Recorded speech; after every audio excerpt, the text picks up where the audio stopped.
이번에는 승리의 정반합 시간입니다. 투자의 승리를 위해서 5장 핫 이슈를 정반합을 통해서 풀어보도록 하겠습니다. 오늘은 한규수 MBN 골드 매니저 나왔습니다. 안녕하세요. 예, 안녕하십니까. 네, 이번 주는 참 변동성이 심하고 폭풍 같은 주간을 보내고 있었고 오늘은 뭔가 약간 좀 조용한 느낌이 좀 들기도 합니다만 그래도 이슈도 좀 있어요. 그래서 저희들이 좀 오늘 핫 이슈가 될 수 있을 만한 세 가지의 포인트를 갖고 왔는데 첫 번째는 곡물주부터 얘기를 해볼까요? 네. 곡물주를 얘기를 할 텐데 그동안에 한 열흘 정도는 곡물 가격이 계속 오르니까 곡물주가 소위 말해서 주도 퇴마였거든요. 그쵸. 가격도 상당히 많이 올라오고 이런 변동성 확대일 때 오히려 조금 수익을 확정시키자라는 시각이 있을 수도 있고 아니다 이거는 조금 더 이어갈 수 있는 모멘텀이니까 변동성 확대일 때 오히려 좀 지분을 더 태우자 이럴 수도 있거든요. 그쵸. 이거에 대해서 한번 얘기를 나눠보도록 하겠습니다. 좀 다 왔다, 변동성이 심한 것 같다 하면 반을 들어주시면 되고 조금은 모멘텀이 남아있는 거 아니냐라고 생각하면 정을 들어주시면 됩니다. 알겠습니다. 자, 하나, 둘, 셋. 네. 정인데. 죄송합니다. 제가 사실 저도 이제 뭐 애널리스트로 있기 때문에 이런 테마를 얘기하는 부분은 아니고요. 그쵸. 그리고 오늘 같은 경우에 사료주는 사실은 많이 하락을 하지 않습니까? 또 일부 기업들은 좀 약간의 어떤 경영진의 문제까지 불거지는 것 같아서 조금은 짜증이 나기도 하는데 그런 것보다 이제 매크로적인 측면에서 제가 먼저 말씀을 드려보면은 일단 곡물이라는 이름으로 좀 쓰여진 필수 소비자 업종을 좀 보자라는 시각이에요. 그쵸. 네, 그리고 실적이 괜찮은 이를테면 대형주 같은 경우 CJ 제일제당 같은 경우도 있지 않습니까? 그래서 이런 기업들이 판가를 인상할 수 있는 어떻게 보면 핑계나 근거가 되기 때문에 뭐 많이 올렸고요. 많이 올렸고 아직은 곡물 가격이 안정을 찾는 건 아니지만 실질적으로 판가를 올릴 수 있는 기업, 올린 기업들이 실적이 잘 나올 가능성이 높기 때문에 그쵸. 그리고 또 거꾸로 만약 긴축의 강도가 너무 세져서 경기가 좀 부진해지면 또 방어주지 않습니까? 그쵸. 그래서 그러면 이런 곡물이라든지 필수 소비와 관련된 기업들은 더 끌고 가야 된다는 생각에서 저는 정을 들었어요. 뭐 제가 보는 섹터하고 그게 약간 차이인 것 같아요. 우리 네. 그님께서 보셨던 부분들도 말씀하신 대로 그게 맞는 것 같고요. 네. 또 제가 보는 부분들은 최근에 이제 많이 올랐던 뭐 사료 관련주라든가 이런 곡물 관련주들 이런 부분에 대해서 이제 반을 좀 들은 건데 일단 반 쪽에서 이제 우리가 포커스를 맞춰야 되는 부분들은 일단 곡물주라는 맥락에서 봤을 때는 일단 국제 이제 옥수수 가격이라든가 대두 가격이 이제 상승세가 많이 완화가 됐습니다. 완화가 됐고. 지금 뭐 우크라이나 전쟁이 장기화되고 있어서 굉장히 좀 부담되는 그런 부분이긴 합니다만 일단 이런 장기화된 그 변수가 있을수록 이제 인류는 또 거기에 대처를 하게 돼 있죠. 그렇죠. 그래서 우크라이나를 통해서 이제 국제 곡물 가격이 이제 급등하게 되면 거기에 맞는 대체제를 찾아 나서는 것이 이제 인류의 이제 움직임이기 때문에 국제 곡물 가격 급등세는 저는 일단 서서히 멈출 걸로 일단 보고 있고 또 실질적으로 주가는 현대사를 비해서 종목이 너무 과하게 올랐습니다. 뭐 시장이 뭐 워낙에 안 좋다 보니까 이슈주 테마주를 중심으로 매기가 굉장히 강하게 유입되고 있어서 종목군들의 반등이 상대적으로 강하게 나온 건 맞습니다만 그러나 일단 너무나 이런 악재 그 재료라든가 이런 것들이 너무나 많이 반영됐고 너무나 많이 올랐던 부분들은 우리가 굉장히 부담이 되고요. 이 구간에서 우리가 뭐 추격 매수해 가지고 대응한다는 것 자체가 실질적으로 뭐 운이 좋아야 수익이 될 수 있는 그런 상태이기 때문에 일단 많이 올랐던 곡물주들은 저는 부담이 된다. 그러나 이제 앵커님께서 말씀하셨던 또 곡물 가격 강세와 더불어서 이제 원재료가 이제 제품가 상승으로 이을 수 있는 말씀했던 뭐 그 음식료 업체들이겠죠.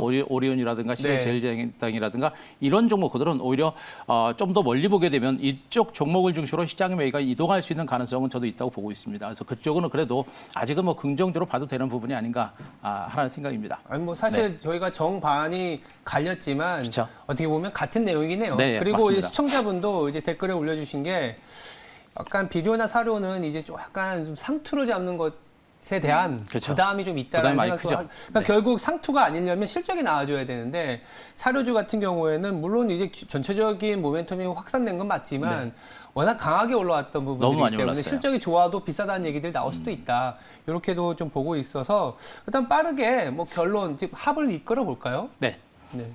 일단 뭐 이 말씀드렸듯이 지금 이 곡물주들과 관련된 부분들은 일단 올랐던 종목군들, 그러니까 원재료 관련된 곡물과 관련된 종목군들은 시세가 많이 났기 때문에 그쪽에 대해서 우리가 추격 매수하는 것보다는 이제 물량을 줄이고 좀 서서히 빠져나오는 그런 관점으로 보시는 게 좋을 것 같고 말씀하셨듯이 이제 곡물 가격 그 강세와 더불어서 제품가 인상으로 이어지면서 실적 개선이 이어질 수 있는 이런 음식료 관련주들 말씀하셨던 옥두기라든가 뭐 CJ 제일제당이라든가 이런 종목군들은 점진적으로 기본적으로 이제 그 경기가 회복이 되고 또 수요가 늘어나면서 회복세를 볼 수 있는 그런 가능성이 좀 있겠죠. 예. 그런 어떤 대형주 쪽에서는 조금씩 관심을 더 높여가는 시간은 걸릴 겁니다. 그런 대형주 쪽에서는 우리가 좀 관심을 가질 필요는 좀 있다. 이렇게 정리드리겠습니다. 알겠습니다. 제가 이제 첫 번째를 빠르게 이제 마무리한 거는 두 번째 얘기를 조금 더 깊게 얘기하고 그쵸. 싶어서 그렇습니다. 네. 기본적으로는 이제 모멘텀이 이제 좀 다가오는 섹터가 아니겠느냐 생각이 들어서 CP, TPP라고 하는 뭐 TPP를 많이 아시잖아요. 여기서 그쵸. 확장된 아이디어인데 최근에 보니까 정책 쪽에서 이런 뭐랄까 공급망을 안정화시키기 위해서 이런 CPTPP 가입에 대한 얘기들이 나오고 있어요. 그래서 그렇죠. 오늘 가장 수혜가 있는 게 이제 철강 그리고 섬유 쪽인데 네. 그렇다면 철강주가 일단 뭐 사로처럼 뭐 모멘텀이 붙은 걸 수도 있고 두 번째는 실적도 만약 가미가 됐다면 그렇죠. 네, 주도주로 될 수 있는 거 아니냐라는 생각도 들어서 한번 이 주제를 갖고 왔는데 이것도 마찬가지입니다.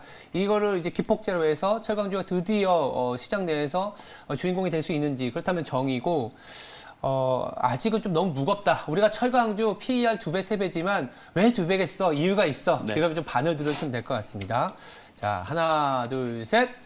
네, 정. 이건 둘 다 정이네요. 일단 뭐 왜 그렇게 보시는지 이게 철강주를 좋게 보시는 거잖아요, 그죠? 일단 CPTPP도 호재인 건 맞는데 네. 이제 기본적으로 일단 철강주들의 펀더멘탈 자체가 일단 좋아요. 그러니까 철강주들 자체가 일단 기본적으로 실적 대비 너무나 저평가된 상태다라는 것이고요. 맞아요. 포스코홀딩스 수준 엄청 좋았잖아요.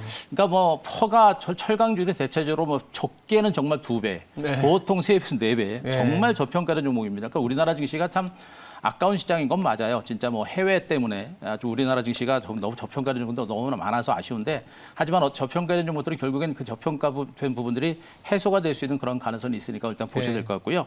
일단 굉장히 저평가된 상태에서 지난주에도 제가 이제 위드 코로나 관련해서 단순하게 뭐 여행이라든가 항공주만 위드 코로나와 관련된 수혜주가 아니다라는 얘기를 해드렸고 그러면서 인프라 관련주에 대한 관심들을 말씀드렸는데 네.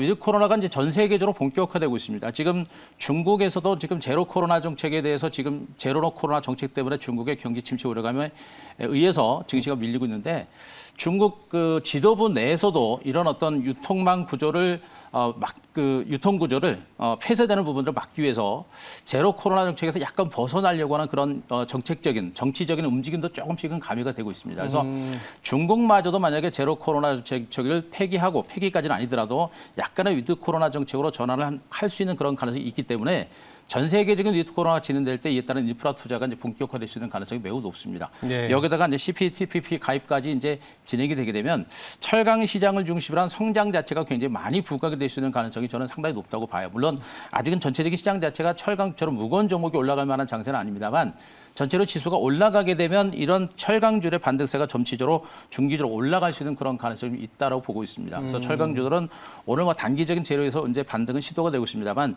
중기적으로는 바닥이고 저평가됐고 중장기적으로 올라갈 수 있는 모멘텀이 굉장히 많다. 그래서 지금 현재 우크라이나 전쟁이라든가 중국의 어떤 제로 코로나 정책이라든가 이런 부분들만 해소가 되면 철강주들의 어떤 반등세가 나올 수 있는 가능성은 상당폭 높아지고 있는 게 아닌가라는 분석을 해드릴 수 있을 것 같습니다. 저도 사실 비슷한 내용이에요. 네. 그래서 제 의견은 굳이 얘기할 필요 없겠지만, 네. 그러니까 쌓아 있는 상황, 우리가 흔히 얘기하는 PBR, PER 여러 가지 밸류에이션 지표로 봤을 때 뭐 5배도 안 되고 이랬을 네. 때는 사실 잘 안 움직이는 건 맞아요. 그쵸. 왜 싸겠어? 이런 얘기가 있기 때문에. 근데 이렇게 굉장히 저평가되어 있는데 실적까지 한번 잘 나와주고 네. 더불어서 이제부터 나오는 내용들이 악재로 하면은 소위 말해서 하방에 닫혀 있는 업종이라는 생각이 드니까 뭐 우리가 예를 들어서 2000년대 중반처럼 중국이 수요를 엄청 해줘 갖고 막 쭉쭉 뽑아주는 그런 맛은 없더라도 네.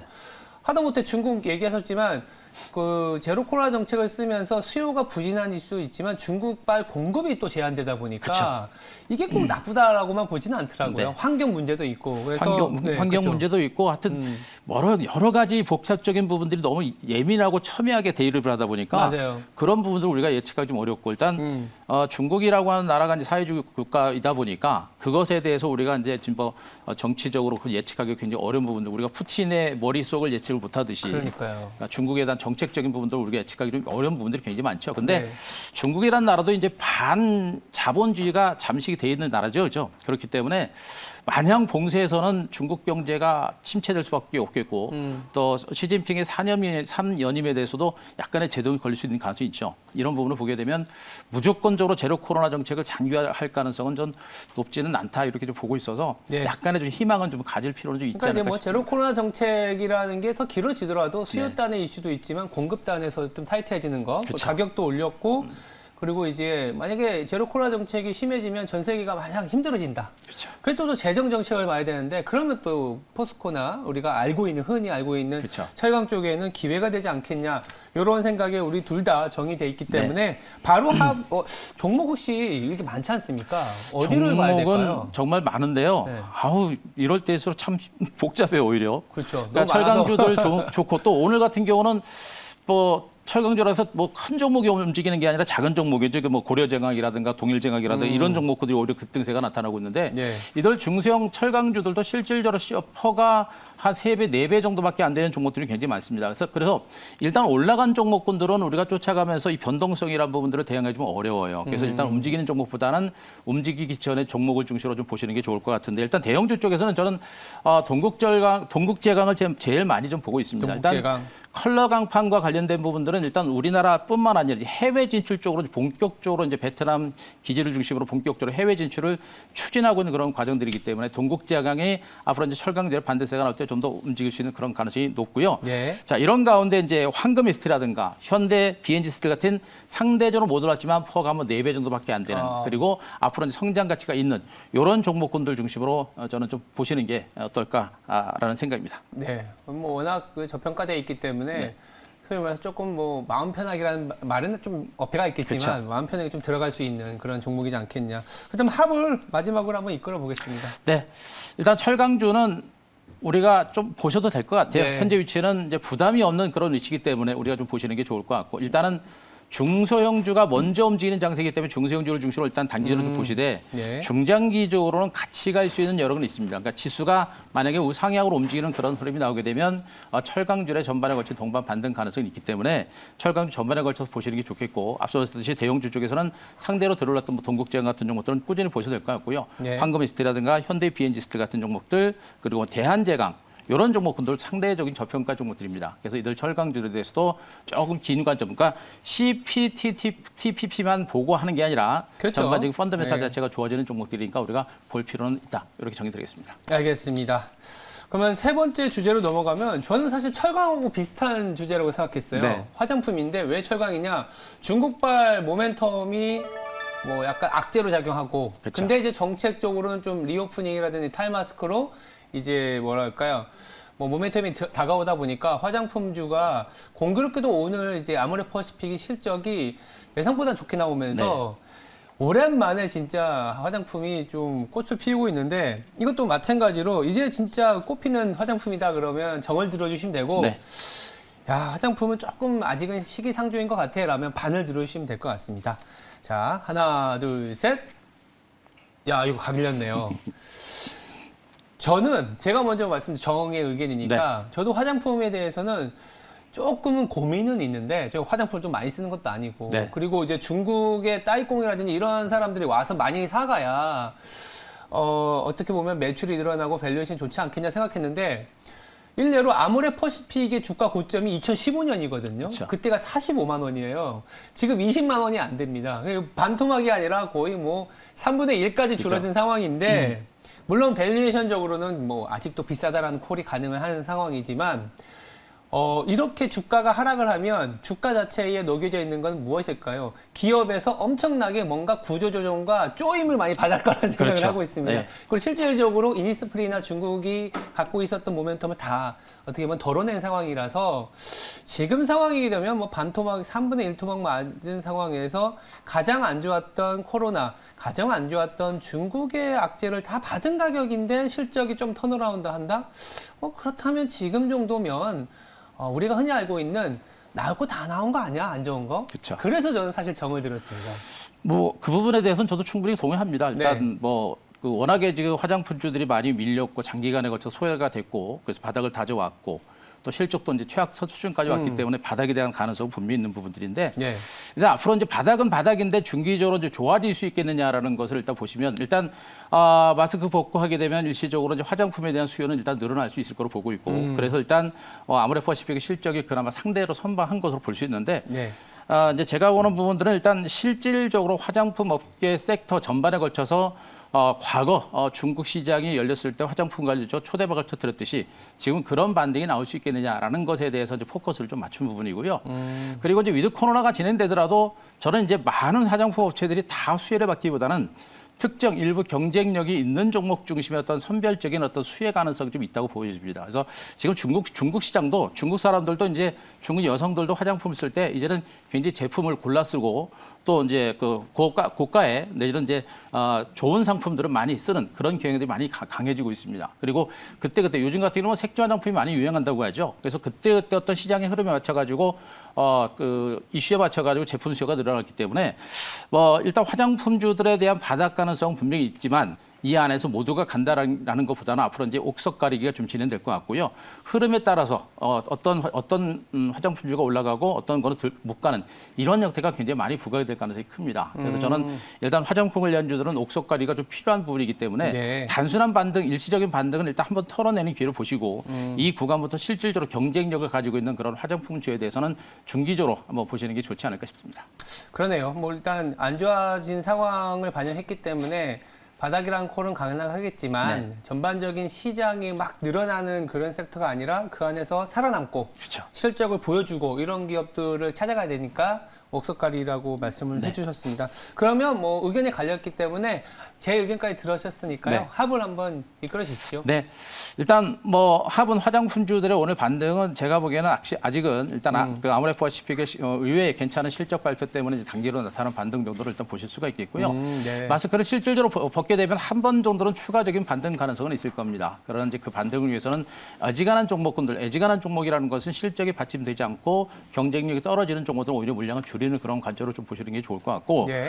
오히려 이제 그 경쟁력이 뒷받침되면서 일단 유행을 탈 수 있는 그런 종목이 이제 클리오라는 종목이죠. 색조 화장품 쪽에서는 상당히 경쟁력을 가지고 있는 종목인데 지난번에 1차적으로 올랐다가 좀 눌림이 주고 있는 종목인데 이런 종목들이 시장의 흐름을 타서 이제 마스크를 본격적으로 이제 벗고서 화장을 하게 되면 좀 진하게 예쁘게 그런 화장을 하는 수요가 늘어나지 않을까 하는 판단이어서 클리오 쪽으로 보시는 게 좋을 것 같고요. 예. 그리고 이제 고가 프리미엄 화장품 쪽에서는 역시 이제 LG 생활건강의 화장품에 대한 어떤 수요가 경쟁력이 상대로 클 거로 보고 있습니다. 그래서 지금 주가는 뭐 지지부진하지만 이런 종목이 오히려 중장기적으로 경쟁력이 부각이 되면서 살아남을 수 있는 그런 가능성이 있는 것으로 보고 있어서 LG 생활건강 관심 종목으로 보시면 될 것 같습니다. 알겠습니다. 이렇게 저희가 승리의 정반합 세 가지 주제를 통해서 이끌어 봤고요. 가장 중요한 건 또 시장을 이기는 필승 종목이지 않겠습니까? 네, 한규수 매니저의 필승 종목 오늘은 어떤 것일까요? 자, 오늘은 HSD 엔진을 좀 가지고 왔습니다. 조선 관련주네요. 네, 조선주입니다. 저도 조선주 좋아합니다. 네, 지난번에도 우리가 한번 조선주로 분석을 좀 드렸었는데 네. 참 지금 시장만 좀 살아나면 예. 저는 이제 조선주들이 시장을 이끌어갈 수 있는 주도주로 부각될 수 있는 가능성을 일단 열어놨고요. 근데 두 번째가 자동차 정도를 보고 있는데 예. 아직은 지수가 뭐 강하게 치고 올라가지 못하다 보니까 조선주들의 흐름이 상대로 약합니다. 그러나 이제 2,600선이 진짜 바닥이 된다라고 하고 바닥권에서 올라온다라고 한다면 이제 이들 종목의 반등이 가능할 것으로 보고 있고요. 예. 자, 그 중에서 이제 HSD 엔진 같은 종목군들은 지금 이제 그 엔진 전문 개발 업체라고 보시면 될 것 같습니다. 일단 보통 이제 지금 이 조선 엔진 시장 규모, 조선 엔진 매출 부분이 무려 80%를 넘어갈 정도로 네. 조선 엔진 분야에 집적화된 그런 경쟁력을 가지고 있는 그런 업체라고 보시는 게 좋을 것 같아요. 자, 중요한 것은 최근에 이제 대우조선 해양 등 업체들에 대한 대규모 수주가 계속해서 진행이 되고 있는 그런 모습이고 이 조선 수주, 엔진 수주가 계속해서 진행이 될 수밖에 없는 것은 조선 업체들의 이제 올해 1분기 조선 수주가 대규모로 지금 절반 이상까지 올해 목표했던 것의 절반 이상까지 차지할 정도로 조선 수주가 계속 진행되고 있고요. 앞으로 이제 2년 전에 수주했던 그런 조선 배들을 건조가 이제 본격화됩니다. 그 본격화됨과 동시에 이 종목은 엔진 수주 매출이 바로 나오게 돼 있습니다. 그래서 네. 아마 올해부터 실적이 본격화될 수 있는 그런 실적 호전이 본격화될 수 있는 그런 가능성이 굉장히 높고요.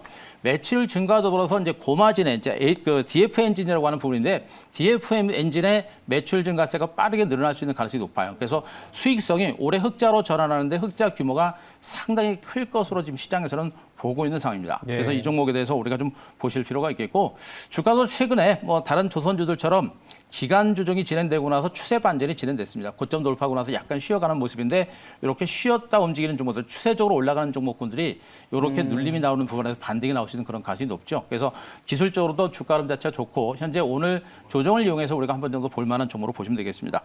자, 이 종목 목표가는 제가 12,300원 정도까지 좀 짧게 좀 잡겠습니다. 지금 시장 자체가 아직은 그렇게 많이 강한 시장은 아니기 때문에 아직은 목표가를 너무 크게 잡을 만한 그런 단계는 아니고 예. 오늘 주가가 조금 밀리고 있으니까 지금 1,650원 기록하고 있는데 1,650원 이하로 조금씩 물량 잡으시면서 목표가 12,300원 그리고 손절가는 9,900원을 제시를 드리겠습니다. 알겠습니다. 필승 종목 이제 HSD 엔진, 그러니까 조선 관련 부품을 말씀해 주셨는데 무료 방송도 있으시죠? 네.